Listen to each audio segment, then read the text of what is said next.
ये कहानी एक ऐसे नौजवान की है जो अपनी ज़बान की वजह से अपनी किस्मत खो देता है, लेकिन फिर खामोशी के हुनर से उसे दोबारा पाता है। एक गांव में ज़यान नामी एक लड़का रहता था। ज़यान ज़हीन था, उसके पास नए आइडियाज़ का ख़जाना था, लेकिन उसमें एक बहुत बड़ी कमज़ोरी थी। वो जब भी कुछ नया करने का सोचता, उसका ढंढोरा पूरे मोहल्ले में पेट देता। वो अपने दोस्तों के साथ कैफ़े में बैठता और कहता, देखना, अगले माह में अपनी ई-कॉमर्स वेबसाइट लॉन्च कर रहा हूँ, मैं लाखों कमाऊंगा। दोस्त तालियां बजाते, ज़यान को मुबारकबाद देते और ज़यान को ऐसा लगता जैसे उसने आधी जंग जीत ली है। लेकिन जैसे ही वो घर आता, वो थका हुआ महसूस करता। उसे लगता कि उसे जो खुशी और इज्जत चाहिए थी, वो तो उसे दोस्तों की तारीफ से मिल गई। अब मेहनत करने की क्या ज़रूरत है।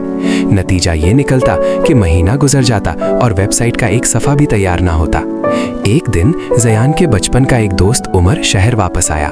उमर बहुत सादा और खामोश लड़का था। ज़यान ने हमेशा की तरह अपनी बड़ी बड़ी बातों से उसे मुतासिर करने की कोशिश की। उमर, मैंने एक नया बिजनेस प्लान बनाया है, मैं शहर का सबसे बड़ा रेस्टोरेंट खोलूंगा। उमर सिर्फ मुस्कुराया और खामोशी से सुनता रहा। 2 साल गुजर गए। ज़ियान वहीं का वहीं था, बल्कि अब लोग उसका मजाक उड़ाने लगे थे। लो, आ गया हमारा फ्यूचर का करोड़पति। ज़ियान का दिल टूट गया। वो अपनी नाकामियों से तंग आकर एक पुराने उस्ताद प्रोफेसर हामिद के पास गया। प्रोफेसर हामिद ने उसे अपने बाग में बुलाया और एक लोहे का टुकड़ा और एक हथौड़ा दिया। उन्होंने कहा, ज़ियान, इस लोहे को पीट कर एक तलवार बनाओ, लेकिन शर्त यह है कि जब भी तुम हथौड़ा मारोगे, तुम्हें चीख कर बताना होगा कि तुम क्या बना रहे हो। ज़ियान ने काम शुरू किया। मैं तलवार बना रहा हूँ, धड़ाम। ये दुनिया की तेज तरीन तलवार होगी, धड़ाम। थोड़ी देर बाद ज़ियान हाँफने लगा। उसकी पूरी ताकत बोलने में सर्फ हो रही थी और लोहा वैसे का वैसा ही था। प्रोफेसर ने मुस्कुराकर कहा, अब खामोश हो जाओ, अपनी पूरी ताकत अपने बाजू में जमा करो और सिर्फ लोहे पर तवज्जो दो। ज़ियान खामोश हो गया। अब बाग में सिर्फ हथौड़े की आवाज़ गूंज रही थी। देखते ही देखते वो लोहा एक शक्ल इख्तियार करने लगा। प्रोफेसर ने कहा, ज़ियान, जब तुम अपने इरादों को जुबान पर लाते हो तो तुम्हारे दिमाग को डोपामीन, खुशी का हार्मोन मिल जाता है।